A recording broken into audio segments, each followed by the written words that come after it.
Hi everyone, welcome to JR tutorials. I am your friend Rahul Jaiswal. तो दोस्तों कैसे हो आप सभी लोग? उम्मीद करता हूँ आप सभी लोग बहुत अच्छे होंगे और आपकी स्टडीज उससे भी बेहतर तरीके से चल रही होगी।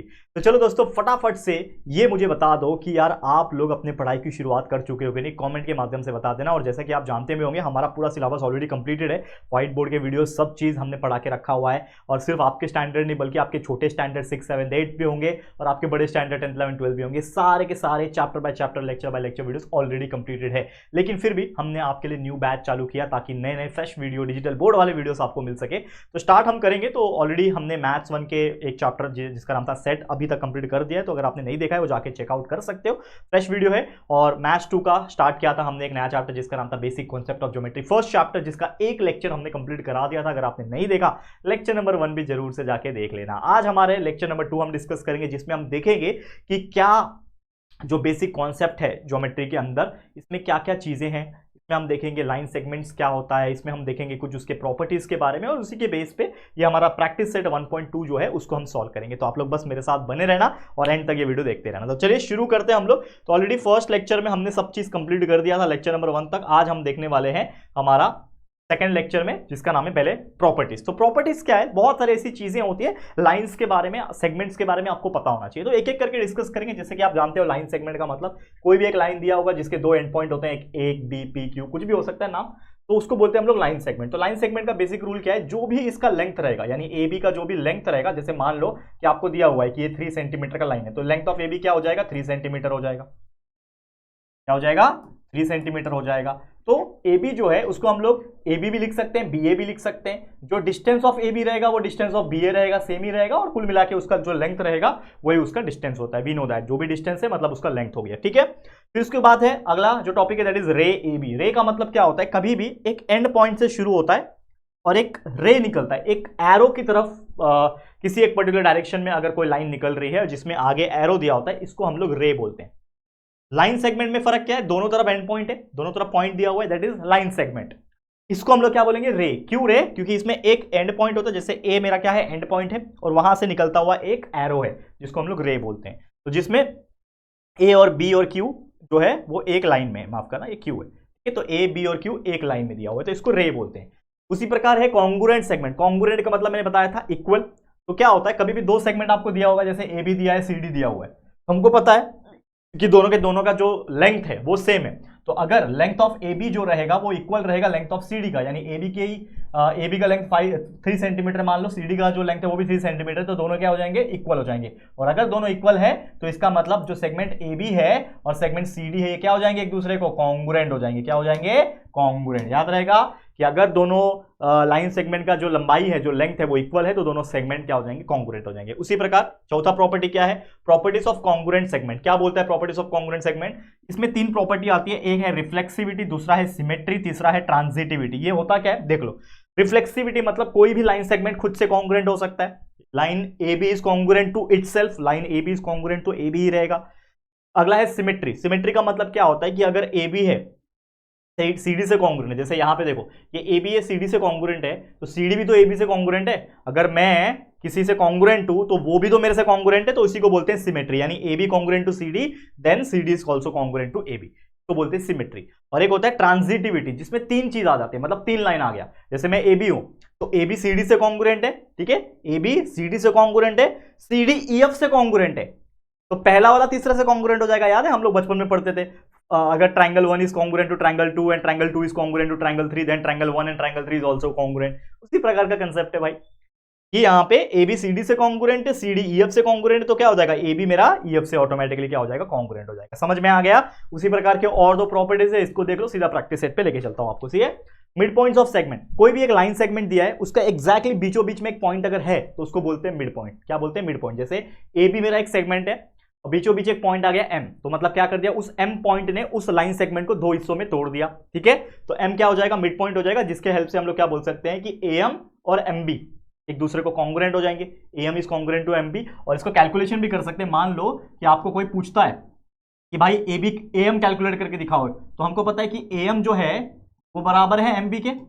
ए एम और एम बी दोनों क्या हो जाएंगे? इक्वल हो जाएंगे, कॉन्ग्रुएंट हो जाएंगे। तो इसको कैलकुलेट कैसे करना है? Is nothing but half of total length. यानी कि हाफ ऑफ ए बी हो जाएगा। समझ में आ रहा है? यानी अगर कोई भी लाइन सेगमेंट दिया है जिसका जो भी नाम होने दो, उसको अगर हाफ से मल्टीप्लाई कर दो तो आधा का डिस्टेंस आ जाएगा, मतलब इसका और इसका डिस्टेंस आ जाएगा, जो कि हम प्रैक्टिस सेट के एग्जांपल्स में देखेंगे। अगला है कंपैरिजन। दो लाइन सेगमेंट दिया है, दोनों में से कौन बड़ा रहेगा?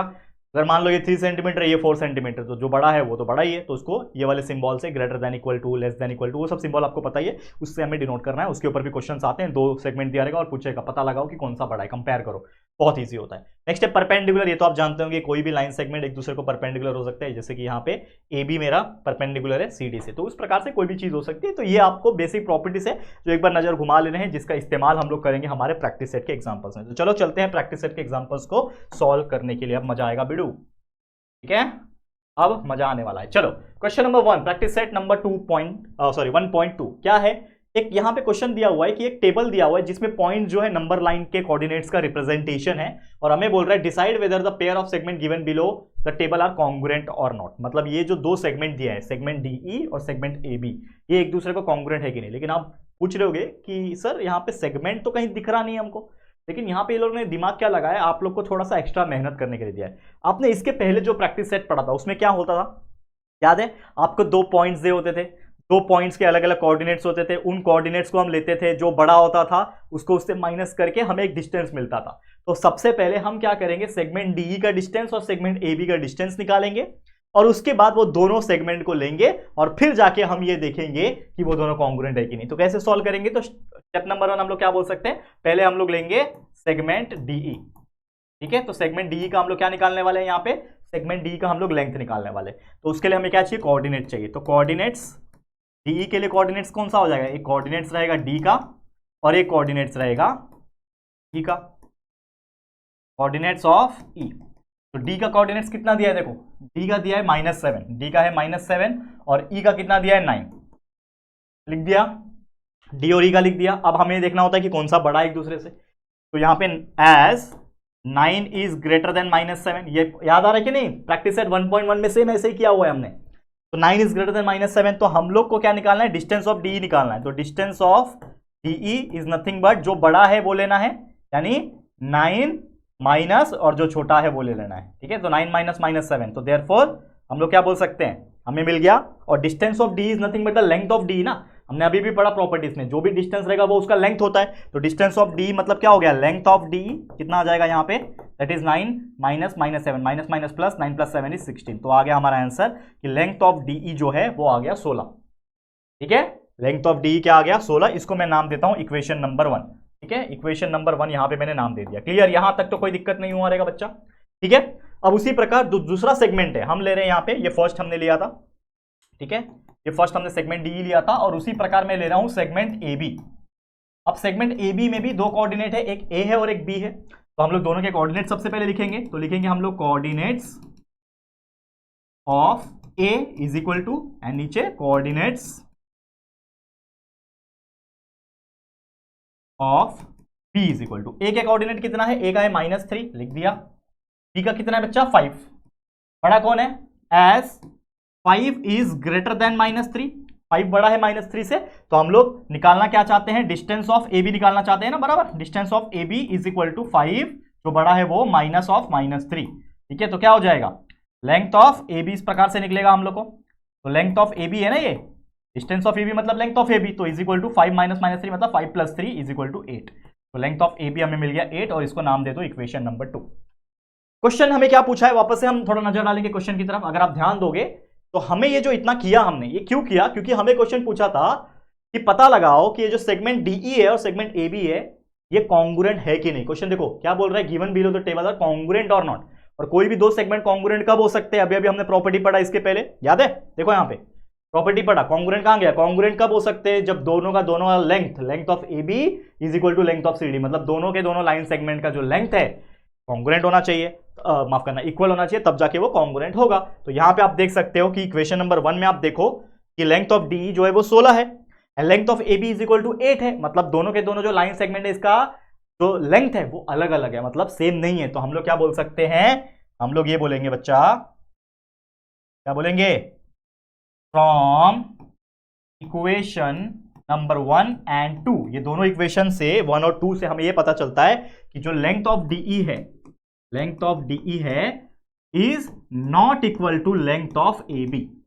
लेंथ ऑफ जो डीई है लेंथ ऑफ ए बी के बराबर नहीं है, और अगर ऐसा है तो हम लोग बोल सकते हैं देयरफॉर सेगमेंट डीई जो है, यानी ये जो लेंथ डीई लिखा वो सेगमेंट ही है ना, लाइन सेगमेंट ही है ना, तो सेगमेंट डीई जो है ये क्या है, इज नॉट कॉन्ग्रुएंट। ऐसा लिख सकते हो, नॉट कॉन्ग्रुएंट का सिंबल भी अगर बनाना चाहते हो तो आप ऐसा भी बना सकते हो, not congruent to segment A B. ठीक है, ये हो गया आपका फाइनल आंसर। आप स्टेटमेंट लिखना चाहते हो तो लिख सकते हो कि segment DE is not congruent to segment A, ऐसा लिख दो, segment DE is not congruent to segment.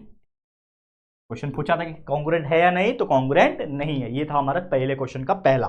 ठीक है, अब उसी प्रकार इसी क्वेश्चन के अंदर क्वेश्चन नंबर 1 के अंदर भी 3 क्वेश्चन दिए हैं, तो जिसमें मैंने पहला करा दिया, दूसरा मैं आपको होमवर्क दे रहा हूं क्योंकि वो नॉट कॉन्ग्रुएंट है अगेन, तो सेम हो जाएगा, तो मैं थर्ड क्वेश्चन करा रहा हूं। देखो क्वेश्चन नंबर 1 का ही third question, second one is your homework. और देखो मैं अगेन एक चीज बोलता हूं, जो भी मैं होमवर्क दे रहा हूं बहुत कम एग्जांपल देता हूं, 99% मैं खुद पढ़ाता हूं, 1% आपको सिर्फ होमवर्क देता हूं। लेकिन क्यों देता हूं, ताकि आप लोग प्रैक्टिस करो। अब इसमें भी आप बोलोगे कि सर आप नहीं कराते हो यार, देखो यार हम इंसान हैं, अगर मैं सब कराने बैठ जाऊं तो पॉसिबल है, लेकिन बहुत बड़े बड़े वीडियोस बनेंगे, वो भी एक चीज ध्यान में रखो आप। लेकिन मैं जानबूझ के एक एग्जांपल छोड़ता हूं ताकि यार एक हाथ दो एग्जांपल अगर आप नहीं करोगे खुद से प्रैक्टिस तो शायद जिंदगी में कभी नहीं कर पाओगे। हमारा काम है पढ़ाना बच्चे, लेकिन एट टाइम सिखाना भी हमारा काम है, तो पढ़ाता भी हूं और सिखाता भी हूं, और सिखा ये रहा हूं कि आपको खुद से भी थोड़ा मेहनत करना पड़ेगा बच्चे। ठीक है, तभी सफलता मिलेगी। चलो तो अगला क्वेश्चन क्या है, सेगमेंट बीई वाला। देखो क्या बोल रहा है, सेगमेंट बीई और सेगमेंट एडी कॉन्ग्रुएंट है क्या पता लगाओ। तो सबसे पहले हम लोग सेगमेंट बीई ले लेंगे और इसका हम लोग डिस्टेंस निकालेंगे। तो सेगमेंट बी का डिस्टेंस निकालने के लिए हमें कोऑर्डिनेट्स चाहिए, तो coordinates of B is equal to, और coordinates of E is equal to. तो देखो हमारे टेबल में जो टेबल दिया हुआ है हमें, इसमें देखो बी और ई के कोऑर्डिनेट, बी के 5 है और ई का 9 है, बी का 5 ई का 9, बी का 5 और ई का 9, यही है कोऑर्डिनेट्स। बड़ा कौन है, 9 बड़ा है, तो एज 9 इज ग्रेटर देन 5, तो हम लोग क्या बोल सकते हैं, देयरफॉर जो डिस्टेंस हमें निकालना है, डिस्टेंस ऑफ बी जो हमारा निकलेगा वो निकलेगा 9 माइनस 5। ठीक है, 9 माइनस 5, तो देयरफॉर डिस्टेंस ऑफ बी मतलब क्या, लेंथ ऑफ बी ना, तो therefore length of B is equal to 9 minus 4 is 9 minus 5 is 4। तो हमारा एक आंसर आ गया, इसको मैं मान लेता हूं इक्वेशन नंबर 1। ठीक है, चलो अच्छी बात है, बहुत अच्छी बात। ठीक है, अब हम एक और सेगमेंट निकालेंगे जो कि है सेगमेंट एडी। ठीक है, सेगमेंट एडी निकालते हैं।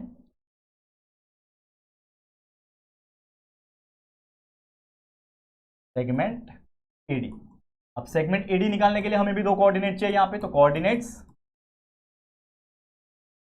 Of A is equal to coordinate of D is equal to, तो ए और डी का कोऑर्डिनेट चेक करो, ए का है -3 और डी का है -7, -3 और -7। ठीक है, लिख दो, ए का है -3 और इसका है -7। तो यहां पे अगर आप देखोगे एज -7 बड़ा कि -3 बड़ा, अब जो कुछ होशियार बच्चे होंगे वो बोलेंगे -7 बड़ा। भाई मैंने अगेन बताया था, नेगेटिव नंबर में जो छोटा होता है वो बड़ा होता है, यानी यहां पे -3 इज ग्रेटर देन -7। ठीक है, पॉजिटिव नंबर में जो बड़ा दिख रहा है वो बड़ा ही है, लेकिन नेगेटिव नंबर है दोनों अगर, तो जो छोटा है वो बड़ा है, तो -3 बड़ा है -7 से, देयरफॉर हमें जो निकालना है डिस्टेंस ऑफ एडी वो क्या हो जाएगा, देयरफॉर -3 बड़ा है माइनस ऑफ -7। ठीक है, -7 है ना, तो देयरफॉर हमारा distance of AD is equal to क्या हो जाएगा, -3, ये माइनस माइनस +7। ठीक है, तो ये क्या हो जाएगा, लेंथ आ जाएगा, तो length of AD is equal to क्या आ जाएगा, 7 -3, -3 + 7 मतलब 7 - 3 इज इक्वल टू 4। तो लेंथ ऑफ एडी कितना आ गया, 4 आ गया, इसको नाम दे दो इक्वेशन नंबर 2। समझ में आ गया बच्चा, यहां तक कोई दिक्कत, कोई भी दिक्कत यहां तक मुझे लगता नहीं हुई होगी। और अगर आप फोकस करोगे, गौर करोगे, तो इक्वेशन नंबर 1 जो लेंथ बीई आया हमारा, लाइन सेगमेंट जो आया उसका वैल्यू आया 4, और यहां पे भी जो लेंथ ऑफ एडी आया ये भी आया 4। तो हम लोग क्या बोल सकते हैं, therefore from equation number 1 and 2, ये दोनों इक्वेशन से हम लोग क्या बोल सकते हैं कि जो लेंथ ऑफ बीई जो है, लेंथ ऑफ बीई जो है ये क्या आया, इक्वल आया लेंथ ऑफ एडी के साथ। ठीक है, length of BE is equal to length of AD, तो देयरफॉर हम लोग बोल सकते हैं segment BE is congruent to segment AD. और ये तो हमें पूछा था कि पता लगाओ कि ये सेगमेंट कॉन्ग्रुएंट है कि नहीं। लास्ट में स्टेटमेंट लिखना चाहते हो वर्ड्स में तो भी लिख सकते हो कि segment BE is congruent to segment AD. तो इस तरीके से क्वेश्चन नंबर 1 के हमने फर्स्ट और थर्ड एग्जांपल करा दिया। Second one is your homework, जरूर से कर लेना। ठीक है, क्लियर? कितना इजी एग्जांपल्स होते हैं, ऐसे कर पाओगे बिल्कुल आराम से, कोई दिक्कत कोई परेशानी नहीं। चलो आगे बढ़ जाते हैं, नेक्स्ट क्वेश्चन पे चलते हैं। अगला क्वेश्चन क्या है? Question number 2। अब देखो इसको ध्यान से समझो, क्या बोल रहा है। Point M is the midpoint of segment A B. तो एक सेगमेंट ए बी होगा, मान लो मैंने हाथ से ड्रॉ कर दिया, एक सेगमेंट ए बी होगा, ये ए है ये बी है, और इसमें बोल रहा है कि पॉइंट एम इसका मिड पॉइंट है। तो एक बीच में एक पॉइंट एग्जैक्टली होगा, इसका नाम है पॉइंट एम। अब ये मिड पॉइंट है, मतलब ये वाला सेगमेंट और ये वाला सेगमेंट क्या हो जाता है? सेम हो जाता है। जैसे हमने प्रॉपर्टी पढ़ा कि कभी भी कोई मिड पॉइंट है तो जो दोनों पार्ट होते हैं, ये वाला पार्ट और ये वाला पार्ट, दोनों कॉन्ग्रुएंट हो जाते हैं। ठीक है, तो अगर ए बी का वैल्यू 8 दे रखा है, यानी इस पूरे का वैल्यू जो है, ए बी का जो वैल्यू है उन्होंने क्या दे रखा है? 8 दे रखा है। तो लेंथ ऑफ ए बी इन्होंने दे रखा है 8। हमें बोल रहा है लेंथ ऑफ ए एम निकाल के दिखाओ। ठीक है, आप क्या पूछा है? Length of A M. A M किधर दिख रहा है आपको? Is equal to question mark लिख दो, ये रहा ए और एम। ठीक है, समझ में आ गया क्वेश्चन? क्वेश्चन समझ में आ गया। अब थोड़ा ध्यान दो, क्वेश्चन ये बोल रहा है कि ए एम निकालो। तो हमें पता है, दिया हुआ है, since M is the midpoint of A B, we know that, question हमें दिया हुआ है, क्वेश्चन में ही दिया हुआ है कि m is the midpoint of A B. तो देयरफॉर हम लोग ये बोल सकते हैं कि जो am होगा, यानी am जो होगा वो mb के बराबर होगा, और इसी का जो वैल्यू होगा वो हो जाएगा half of the total length that is A B. और ये कहां से आया? ये कहां से आया? Because we know that m is the midpoint, m is midpoint of segment A B. ये रीजन लिखना जरूरी हो जाता है, नहीं तो मार्क्स कट हो जाता है। ठीक है, समझ में आ गया? क्लियर? ठीक है, लिख दिया। अब हमें सिर्फ ए एम से मतलब है, एम बी से मतलब नहीं है, क्योंकि वैसे तो दोनों सेम ही आएंगे, लेकिन हमें सिर्फ ए एम से मतलब है, तो मैं ए एम लिखूंगा इज इक्वल टू हाफ लिखूंगा मल्टीप्लाई बाय ए बी। तो ए बी का वैल्यू कितना है भाई? ए बी का वैल्यू है 8, तो ए बी की जगह पे लिख दिया 8। अब मुझे पता है इसको मैं कैसे सॉल्व करूंगा, नीचे 2 है तो 2 1 2 हो जाएगा और 2 4 8 हो जाएगा, नीचे ऊपर 1 है ऊपर 4 है, तो 1 मल्टीप्लाई बाय 4 इज 4। तो देयरफॉर ए एम का जो वैल्यू आ गया वो आ गया 4। तो इसको प्रॉपर तरीके से लिखेंगे, length of A M is equal to 4। ठीक है, आ गया length of A M is equal to, question में ये पूछा था कि find the length of A M, हमने निकाल दिया length of A M is equal to 4। अब आप देखो कितना चुटकी बजाते ही हमारा आंसर आ रहा है। ये कैसे आ रहा है? Just because of the concept, because we know the concept, कि हमें पता है कि भाई अगर ऐसा मिड पॉइंट वाला होता है तो ए एम हो चाहे एम बी हो, उसको हम लोग निकालने के लिए half of the total value से मल्टीप्लाई करना पड़ता है। आ गया आंसर, खत्म कहानी। ठीक है, क्लियर? चले आगे, नेक्स्ट क्वेश्चन। चलो ध्यान देना, क्या बोल रहा है? Point P is the midpoint of segment C D.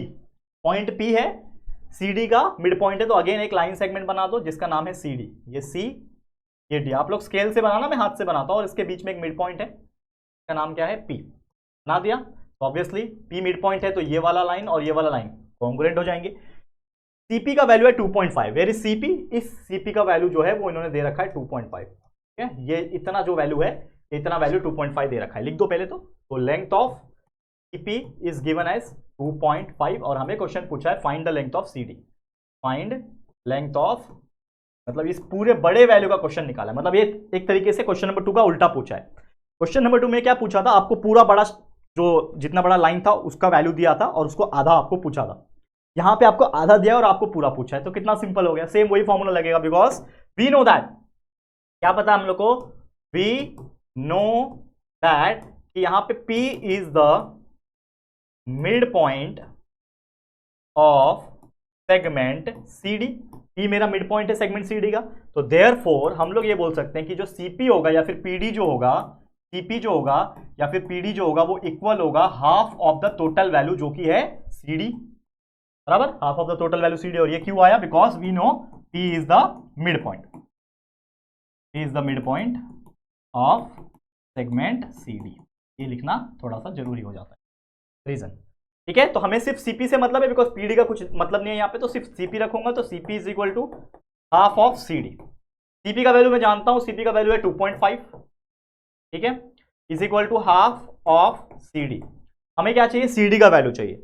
अब ये सीडी का वैल्यू चाहिए, तो इसके साथ में 1/2 में मल्टीप्लीकेशन में है, तो इस मल्टीप्लाई बाय 1/2 को अगर मैं ऊपर भेज दूंगा तो ये 2 जो है नीचे वो ऊपर जाएगा, तो क्या हो जाएगा? इसके साथ मल्टीप्लाई हो जाएगा। तो होगा क्या? ये 2.5 अकेला जो था, ये 2 नीचे से इसके पास जाएगा, जो डिवाइड में था ऊपर जाके मल्टीप्लाई हो जाएगा, बिकॉज वी नो दैट कि डिवाइड जहां रहता है इक्वल के उस साइड जाके मल्टीप्लाई हो जाता है, मल्टीप्लाई अगर यहां है तो इक्वल के उस साइड जाके वो डिवाइड हो जाता है, उल्टा होता है, मल्टीप्लाई का डिवाइड, डिवाइड का मल्टीप्लाई, वैसे प्लस का माइनस, माइनस का प्लस होता है, ये हमने बहुत पहले पढ़ाया हुआ है आपको, ठीक है। तो ये 2.5 जो था अकेला, इसके साथ में मल्टीप्लाई होके आ जाएगा 2, ठीक है।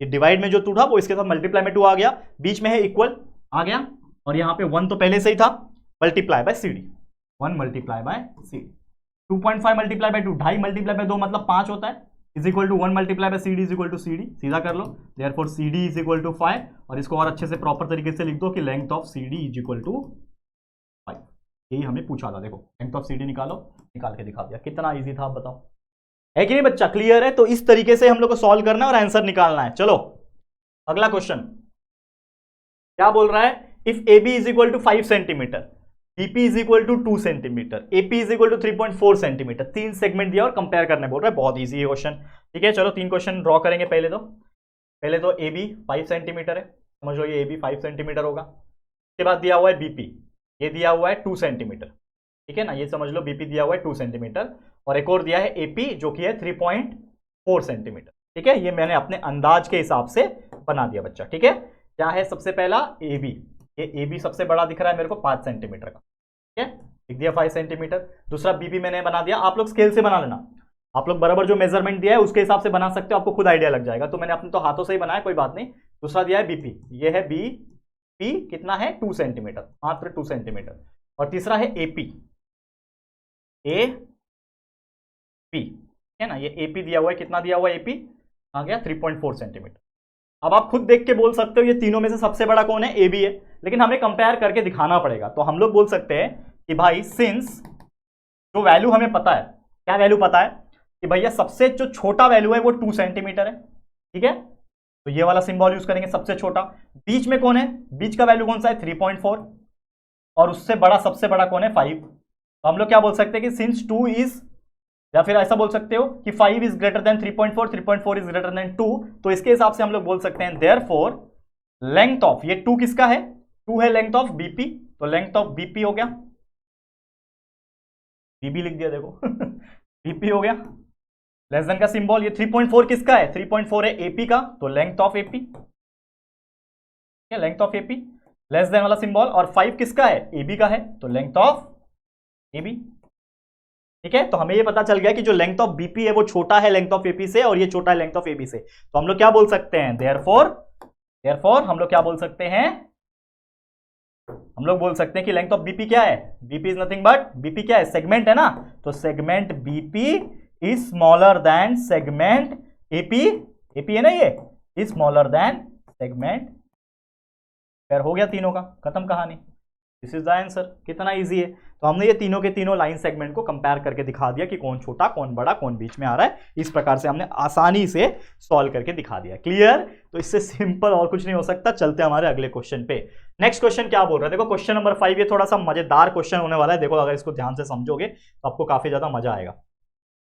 देखो ध्यान से देखना, क्या बोल रहे हैं, write answer to the following question with reference to the figure, एक फिगर दिया हुआ है उसके हिसाब से हमें देना, जैसे हमने अभी पढ़ा ना इसके पहले प्रॉपर्टीज, स्टार्टिंग में मैंने आपको प्रॉपर्टीज पढ़ाया कि लाइन सेगमेंट क्या होता है, रे क्या होता है, वही सब चीजें और कुछ नहीं, ठीक है, ध्यान देना। तो पहला क्वेश्चन है right the name of opposite रे, क्वेश्चन क्या बोल रहा है देखो ध्यान से समझो, ठीक है, क्वेश्चन क्या बोल रहा है, right the name of opposite ray of RP, RP किधर दिख रहा है, ये रहा आर, ये रहा पी, तो आरपी ये है इस तरीके से, और उसके अपोजिट में रे कौन सा है, रे मतलब क्या होता है, देखो क्वेश्चन क्या पूछा है, अपोजिट रे, रे मतलब क्या होता है, जो पॉइंट से निकलता है, एंड पॉइंट से निकलता है और एरो की तरह जाता है, तो ये आरपी से निकलने वाला एक तो ये हो गया आरएस, तो इसका आंसर क्या हो जाएगा, ठीक है, क्या हो जाएगा, दैट इज रे आरएस, आर से लेके एस और आर से लेके टी, एंड रे आर टी, कितना इजी था आइडेंटिफाई करना, है कि नहीं, बहुत इजी होता है बच्चा इस तरीके के question. Right intersection of set PQ and RP, अगर आप देखोगे क्वेश्चन हमें पूछा है PQ और RP का, ठीक है, इंटरसेक्शन क्या है, तो पहले तो इसको मैं मिटाना चाहता हूं, PQ और RP का, PQ ये रहा और RP, ठीक है, इन दोनों का इंटरसेक्शन पूछा है, तो मतलब इन दोनों को अगर मैंने जोड़ दिया तो क्या बन रहा है, देखो PQ को और RP को, देखो मैं साइड हट रहा हूं और आप देखो यहां पे क्या बन रहा है, सीधी सी बात है, मेरा जो PQ है ठीक है, और आरपी है, पी क्यू ये रहा और आरपी ये रहा, इन दोनों को जोड़ दूं तो ये पूरा बन जा रहा है जो कि है आर क्यू, पूरा बन जा रहा है, क्या बन जा रहा है, पूरा का पूरा आर क्यू बन जा रहा है। समझ में आ रहा है दोस्तों, समझ में आ रहा है क्या बताने की कोशिश कर रहा हूं। तो दोनों का इंटरसेक्शन की बात करो, देखो यहां पे एक चीज और समझाने की कोशिश करता हूं, शायद आपको समझ क्या बोल रहा है। इंटरसेक्शन का मतलब क्या हो गया, एक तो ये मेरा पी क्यू है, तो पी से लेके क्यू मेरा ये एक रे हो गया, ठीक है, रे की बात हो रही है।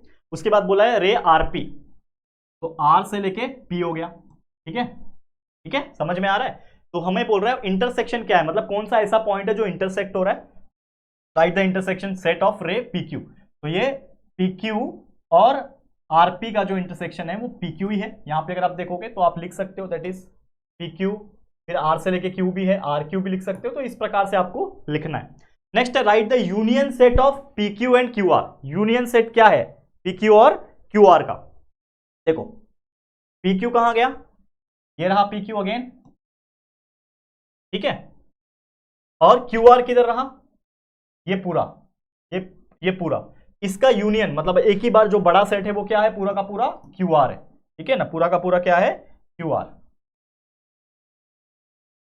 यहां पे लिख दो रे क्यू आर, ये रे करके लिखो, रे पी क्यू लिखो, पूरा प्रॉपर लिखोगे तो ये मार्क्स मिलेगा। ये पी क्यू, ये जगह कम है इसके लिए छोटा छोटा लिख रहा हूं, आप लोग समझ जाना। State the rays of which segment Q R is a subset. Q R कहां पे है देखो पहले, ठीक है ना, क्यू आर जो है वो कहां पे है वो देखो,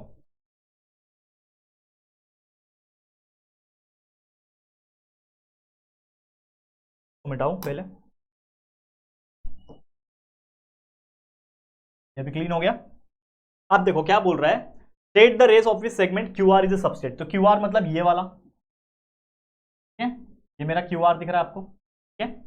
अब ये जो क्यू आर दिया हुआ है हमें बोल रहा है कि कौन सा ऐसा है कि जो उसका सबसेट आएगा, ठीक है ना। तो क्यू आर जो है, क्यू आर जो है ये क्यू एस भी जा सकता है, क्यू टी भी जा सकता है। तो हम लोग क्या बोल सकते हैं कि रे, पहली बात तो खुद से भी रहेगा, तो रे क्यू आर भी रहेगा, ठीक है। इसका उल्टा भी ले सकते हैं, रे आर क्यू भी ले सकते हैं, मतलब क्यू आर ले लो या फिर आर क्यू ले लो, बात तो एक ही है। और इसके अलावा क्यू एस भी ले सकते हैं और क्यू टी भी ले सकते हैं, तो ray Q S, ray Q T, ये भी ले सकते हैं, इजी है। Next write the pair of opposite rays with common end point R, ठीक है, इसको मिटाओ पहले,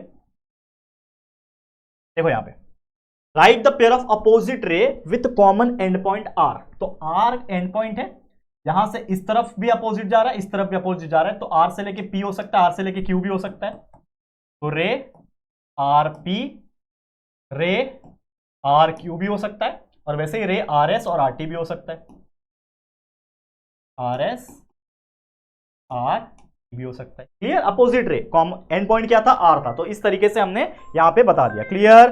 तो उम्मीद करता हूं कि आप लोग को बहुत इजी तरीके से समझ में आ गया होगा। नेक्स्ट क्वेश्चन पे चलते हैं जो कि है write any two rays with common end point S. S से शुरू होने वाला लिख दो, ठीक है, write any two rays with common end point S. तो एस आर ले सकते हो, ठीक है, कुछ भी ले सकते हो अपने मन से, बहुत बहुत सारे आ जाएंगे, S R S T, S R ले सकते हो, एच टी भी ले सकते हो, एक्सेट्रा बहुत सारे लिख सकते हो, कोई दिक्कत की बात नहीं है। एंड नेक्स्ट है right the intersection set of रे एसपी और एस टी, एसपी और एस टी, एसपी और एस टी, ठीक है। जैसे इसका जो पॉइंट पी था ना, इसका पॉइंट पी था, इसके लिए कॉमन था, देखो इसका पॉइंट पी, पी क्यू और आरपी, पी क्यू और आरपी के लिए यही मेरा पॉइंट कॉमन था ना, पॉइंट पी हमने लिखा था यहाँ पे पॉइंट पी।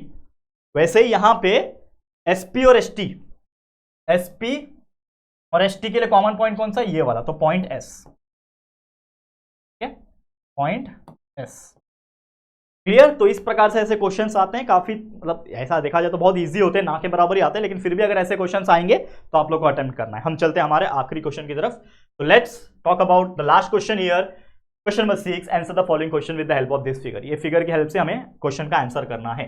क्या बोल रहा है, state the points which are equi distance from point B. Point B किधर है, यहां पे है पॉइंट बी, वहां से सेम डिस्टेंस कौन से पॉइंट्स है।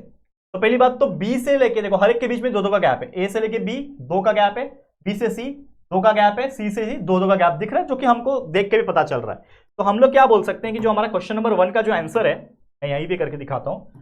तो पॉइंट बी से कौन सा ऐसा पॉइंट है जो डिस्टेंस है, तो बी से लेके सी 2 है, ठीक है, बी से लेके जो सी है, set the points which are equi distance from point B ना।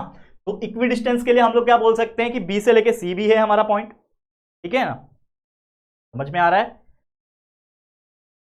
ठीक है। देखो यहां पे ध्यान से, यहां पे मैं नीचे ही लिख के दिखाता हूं या फिर ऊपर ही लिखूं, क्या लिखूं, यहां लिखूं नीचे, चलो इधर ही लिख के दिखाता हूं। देखो ये बी पॉइंट है, ये बी पॉइंट से कौन से ऐसे पॉइंट है जो सेम डिस्टेंस पे आते हैं, तो ए से लेके बी जो है ए बी, और बी से लेके जो सी है या फिर सी से लेके बी जो है, ये दोनों के दोनों सेम पॉइंट पे आते हैं। जैसे ए से लेके बी और सी से लेके बी कितना आता है, 2 पॉइंट्स, मतलब 2 यूनिट्स, 2 यूनिट्स डिस्टेंस पे आता है, ठीक है। और उसी प्रकार बी से अगर आप देखोगे पी का डिस्टेंस बी से, ये 2 और ये 2 मिला के 4 होते हैं, तो इसका आंसर, ठीक है ना, ये फर्स्ट का ही आंसर चल रहा है अभी बच्चा, इसके लिए यहां पे लिख रहा हूं, बाकी 2 का आंसर नीचे लिखूंगा। वैसे ही ए बी और सी बी हो गया, वैसे ही पी बी भी हो जाएगा, क्योंकि हमें बोल रहा है विच आर इक्वी डिस्टेंस ना, तो पी से लेके बी और वैसे ही डी से लेके डी भी 4 है, ठीक है। तो पी से लेके बी एंड डी से लेके बी, ये भी कितना है, 4 यूनिट डिस्टेंस है, तो ये भी क्या हो जाएंगे, इक्वी डिस्टेंस पे आ जाएंगे, ठीक है। तो फर्स्ट का आंसर हमने लिख दिया। सेकंड का आंसर यहां पे लिखता हूं मैं, सेकंड का आंसर देखो यहां पे ध्यान से, देखो right a pair of point equi distance from point Q, point Q से इक्वी डिस्टेंस क्या है, देखो ये क्यू पॉइंट है, वैसे क्यू से एल 1 यूनिट है, क्यू से यू भी 1 यूनिट है, मतलब यू से लेके क्यू एंड एल से लेके क्यू, जो कि है 1 यूनिट डिस्टेंस। जैसे वो 2 और 4 थे, वैसे ये 1 यूनिट डिस्टेंस पे। और क्या हो सकता है, आर से लेके क्यू 2 है, पी से लेके क्यू, तो आर से लेके क्यू एंड पी से लेके क्यू, ये कितना है, 2 यूनिट डिस्टेंस पे है।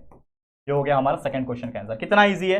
वैसे ही थर्ड क्वेश्चन करेंगे हम लोग, ठीक है। थर्ड क्वेश्चन क्या है, find distance of UV PC. देखो बहुत सारे डिस्टेंस पूछा है, तो आप तो एक्सपर्ट हो गए हो डिस्टेंस निकालने में। अभी कैसे निकालते हैं डिस्टेंस, डिस्टेंस ऑफ यूवी निकालना है, समझ लो डिस्टेंस ऑफ यूवी। तो सबसे पहले क्या करेंगे, कोऑर्डिनेट्स निकालेंगे,